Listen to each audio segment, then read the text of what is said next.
So I went on a walk on the Promenade, is that what it's called, from my place to there, and I stopped at North Beach. So Morningside to North Beach in total is about 4 kilometers. It looked very cute, don't you agree? Anyways, here's a plug for free Wi-Fi, and this starts at Moses Mabhida to like the whole Promenade, so should make use of it. Like into zahulumeni asike sizisebenziseni bafethu. And yeah, this is how it looks on a Saturday morning here. And I do actually enjoy jogging or walking or running on Saturdays because it's this way.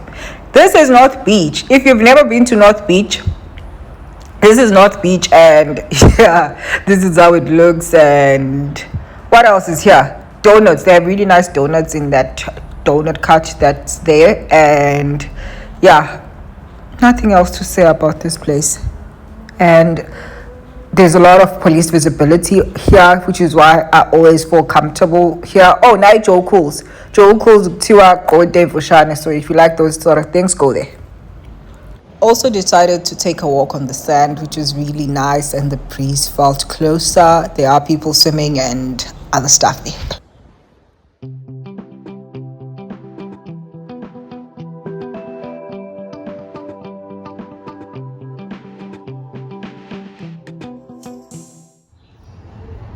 If you're looking for like a really serene place in Morningside on Windermere, this is the place, and feel so relaxed. And if you want really nice coffee, I had the flat white and toast with mushrooms, cheese, and what's that green thing? That green thing. Pesto. Yes, that was very nice. I enjoyed it. 10 out of 10.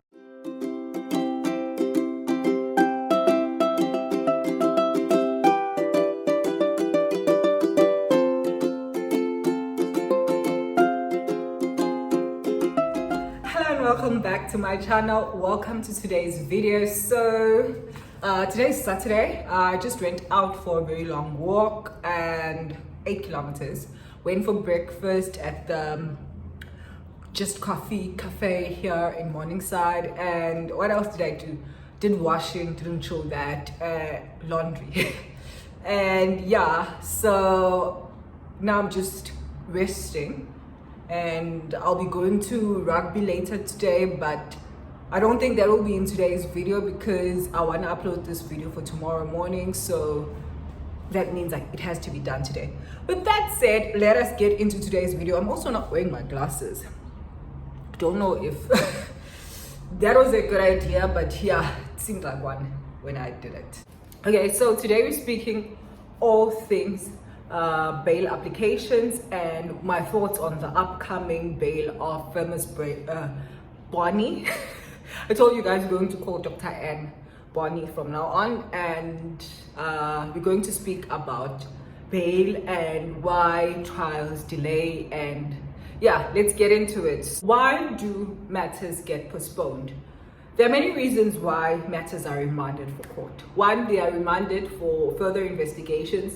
They are remanded for formal bail applications. They are remanded mainly because things are not working in court, and obviously sometimes matters cannot be done longhand, meaning you can't just rely on like or everything that happened in court.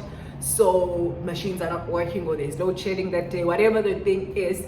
Those are some of the reasons that matters may be remanded. They could also be remanded mainly because there are certain people that are missing, like witnesses. All of those things are some of the reasons why you'd get to court and find that the matter that you thought you were going to do a bail application for is remanded. Or you get into the office in the morning as a candidate attorney, can you go and remand this matter for me? What they mean is, can you go and postpone this matter in a suitable date? You look at the diary and then you remand it. That's what matter being remanded essentially is. There are reasons, and also as the defendant, you are also allowed to object to a remand, because sometimes the state would remand a matter 4 times for the same thing. Say, for example, they're remanding the matter for completion of the J88 in assault matters. or getting the copy of the J88. If that has been done 4 times, you are rightfully so to ask the state to maybe withdraw the charges until they get their house in order, or let's proceed with the matter without it. And if it's an essential part of the matter, obviously they're likely to say, we're going to provisionally withdraw the charges and continue with the matter. That's remand out of the way. Now, let's get into the bail application itself. Bails are done in terms of Section 60 of the Criminal Procedure Act. Have a look at the Act and look at what does it say.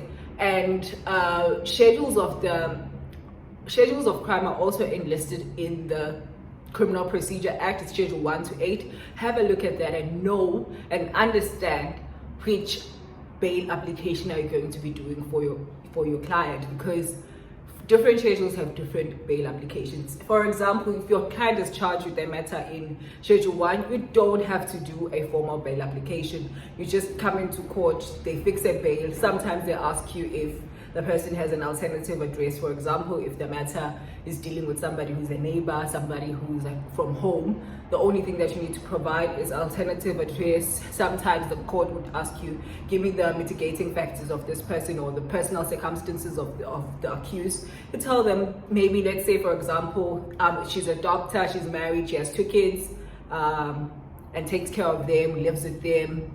Those are circumstances that you just bring into the court's attention if they want them. Most of the time, like you saw in Bonnie's father, the only thing that was questioned was, has the state and the defense agreed? I didn't watch the whole thing, so I'm pretty sure that's what was said. Not pretty sure, but I'm assuming that's what was said. Has the state and what come into the agreement? They have, what's the amount? This is it. The court is not obliged, believe me, they are not obliged to take the amount that you state and the state states. The court could decide. Say you said 5,000, the state said 10,000. The court could come up and say, I think 8,000 is appropriate, or I think 15,000 is appropriate.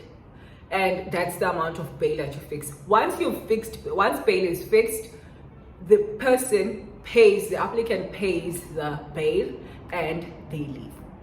The purpose of bail, I need to also state this. The purpose of bail is to secure an accused coming into court until trial is finalized. That's the whole purpose of bail. Bail is not a tool to prove whether a person is guilty or not. Yes, the amount of bails differ on different circumstances, like the seriousness of the crime, all of those things. Yes, they must be proved in the bail application, but at the point of bail application, we are not discussing the merits of the case. Sometimes, and most of the time, the docket is not ready, so no one knows exactly what happened in the matter. It's ready, but not fully. That's why it will be postponed for further investigations. Maybe there are still certain witness statements that are missing, so you can't make a decision on how the trial will turn out. But there is a charge, and the person is charged, and they must do an application for bail. Also, bail application, the accused is the one who brings the application to court. That is why you are also asked as the accused, do you want to do the bail application or just want to abandon it entirely? Question that was asked to TB on the day. Even though it was irrelevant, the court had a duty to ask that question.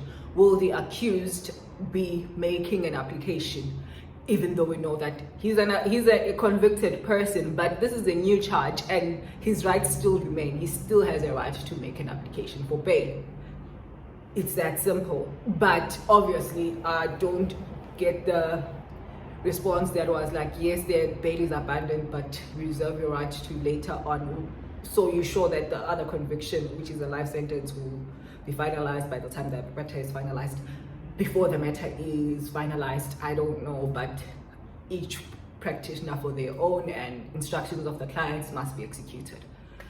With that said, what will happen in next week when they come back? Is it next week? It's the 4th, so not this week, that week. I think it's the 3rd to 5th, or it's the 4th and 5th.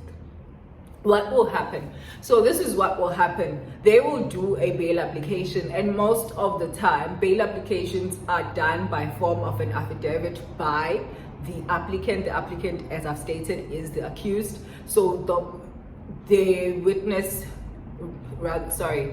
defense attorney will put into court the affidavit of the accused. It will be read out. It will be led as evidence as to why they should be suitable candidates to be provided to have bail fixed and then be released for with bail, and they would be then awaiting trial outside of jail instead of waiting trial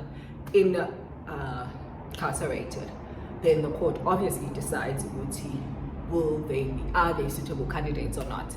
And the state also brings its own witnesses or brings its own evidence, usually in form of an affidavit of the investigating officer, firstly stating whether the bail is opposed or not.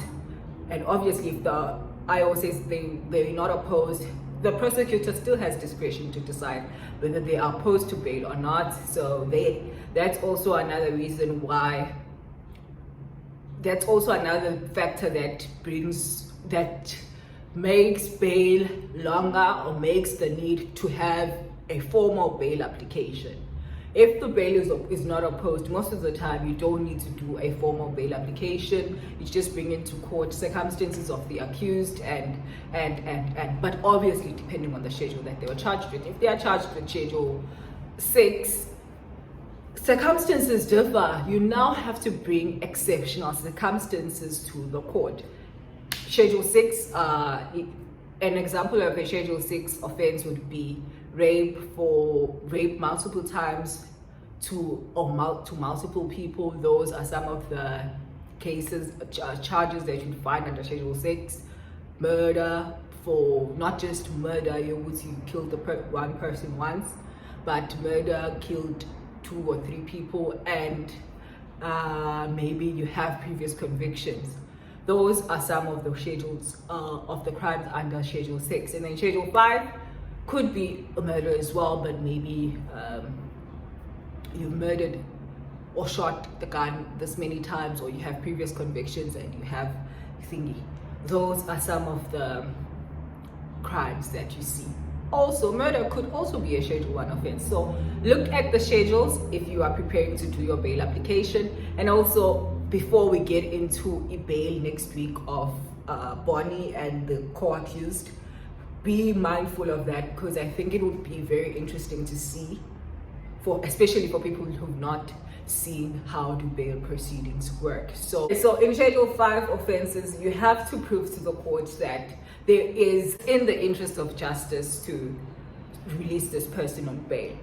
And Schedule 6, as I've said, exceptional circumstances.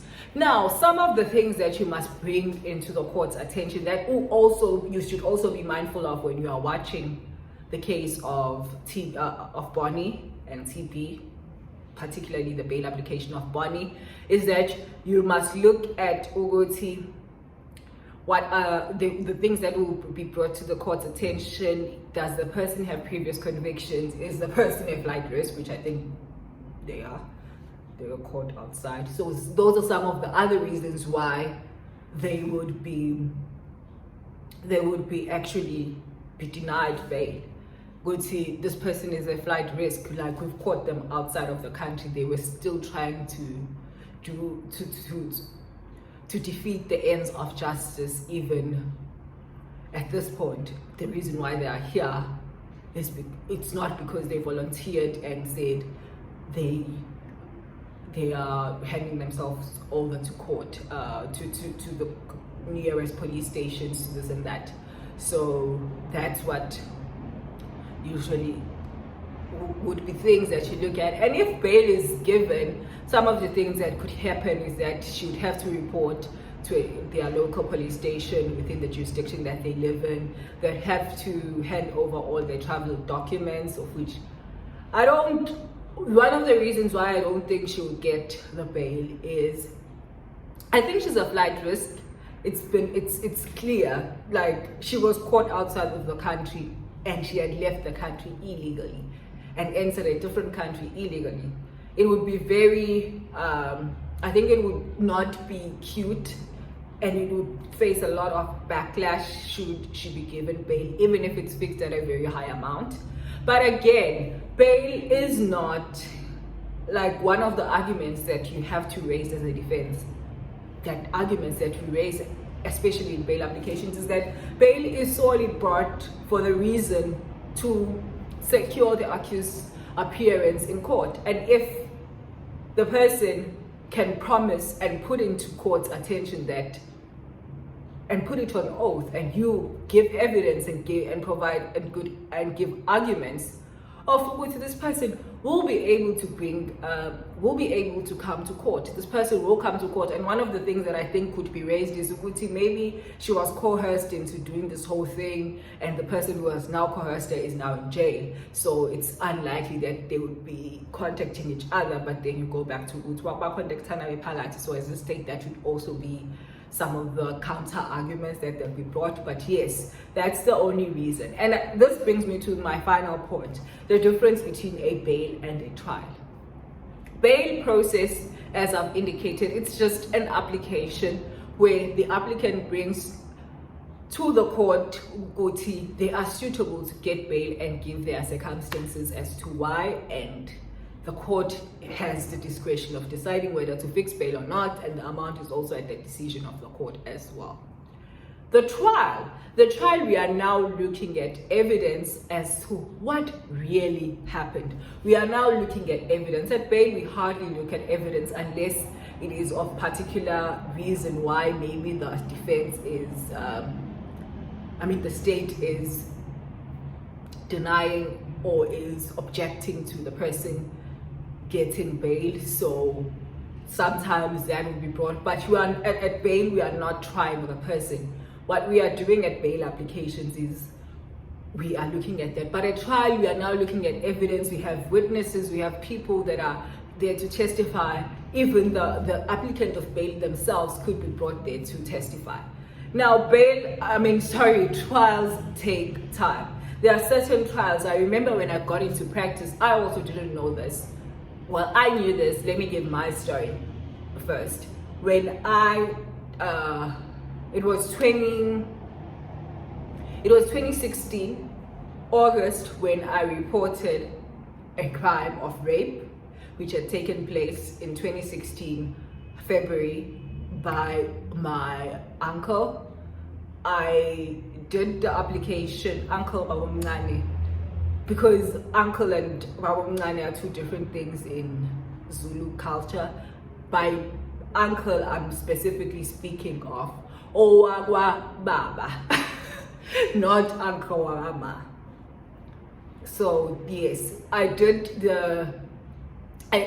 the charges in August. It was August.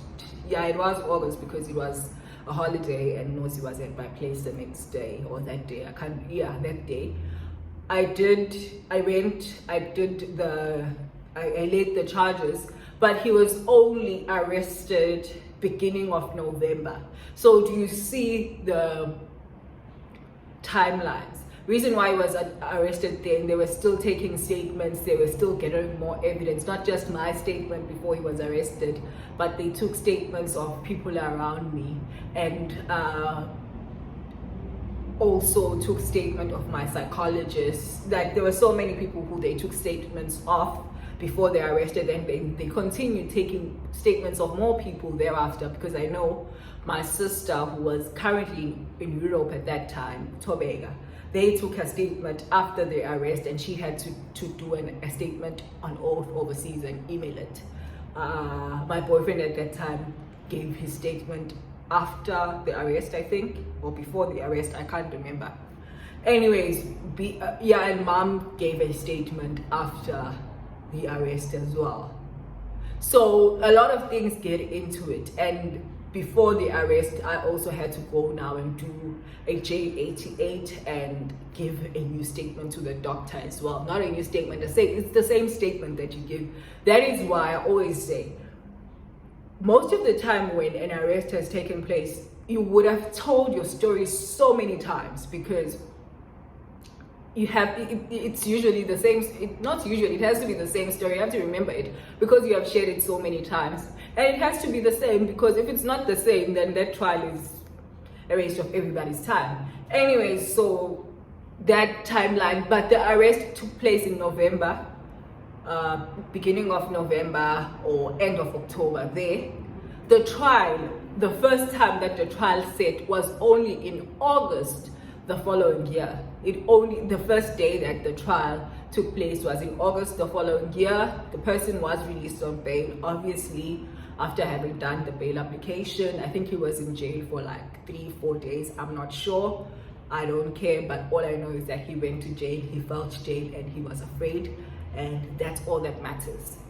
Be that as it may, then trial started in August, but I decided to withdraw charges in February 2018 after having felt that I've been so sick, I've been so delayed in my studies, because I had to, when trial started in August, the first day went, end of August, I was so sick that I stayed in hospital for 6 weeks, so that was another delay, because they came into court and I was not there, because I think the matter was remanded for like 4 weeks, but I was in hospital for 6, which very strange that I got sick just after the first day of trial and being examined in chief and doing very well in my examination in chief, because I think at that time he realized that things are going south. I don't know, maybe then consulted traditional people, because I started getting sick in very traditional ways, because up to this day, the only diagnosis that I got from hospital, which was I didn't just end up in a regional hospital, I ended up in a research hospital here in KZN. Still, there was no diagnosis. After having done MRIs, CT scans, all the scans that you can think of, there was nothing. See why I say I had no choice but to withdraw, because if I continued, likelihood of me dying was very, very high, higher than getting the conviction. So it was no longer worth it. I had to decide, justice for me will look different.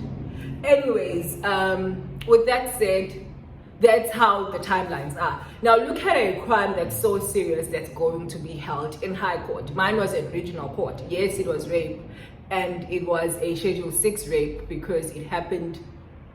Why am I getting into the merits of the case? Anyways, yeah, but it was a Schedule 6 rape, and yeah. So it was in regional court. It didn't go to High Court, but it was in regional court. It took that long. Now in High Court role, we have, the thing is, we have limited resources in South Africa. We have limited people that are hired, because budgets, because all of these things that are happening that are chowing money, that are making it difficult to hire judges, that are making it difficult to build courthouses, because that's another thing. Such a big province, we have so few high courts. We only have 2 actual high courts, and then obviously we do have satellite high courts, because I know in South Coast we have Scottburgh and we have Potchefstroom, Ramsgate, which is now in Potchefstroom. But before that, why? So all of those things are the reason why justice could be delayed. So if ever you see the person that you are accusing, maybe the person who murdered your cousin, brother, whoever, got bail, because I'm speaking of this because I know that there was this particular person who was RIP'd in 2021, and it was a local to us, but here was exited here in Durban. And then obviously I didn't know their family, and when I met them, they were like, can you explain to us, or can you give us insight as somebody who's doing law? And at that time I was still a candidate attorney. They were like, can you explain to us why did this person get bail? I told them that bail does not mean that the case has ended, and they were like, yes, this matter is still going on in court. I was like, yes. I can't say relax, I can't say that, but in reality, relax, these things take time. People get charged in 2017 and only get to sit for trial in 2021. It happens, and when that happens, in as much as it's delayed, in as much as it's so long, there is nothing that we can really do sometimes to speed up matters, because the matter could be called for bail, and maybe you get to court, the prosecutor gets sick, or you get to court, the machines are not working, there's load shedding, you get to court, the witnesses are sick. The matter has to be postponed, unfortunately. And when a matter is postponed, there are already other matters that are sitting in court. They're not going to postpone those matters to accommodate you and the fact that this matter matters to you. Other people's matters matter as well. This sounds weird. Other people's matters matter as well, and then it will mean that matters will be delayed. And sometimes, yes, I do feel that justice delayed is justice denied, but we can't do anything about that.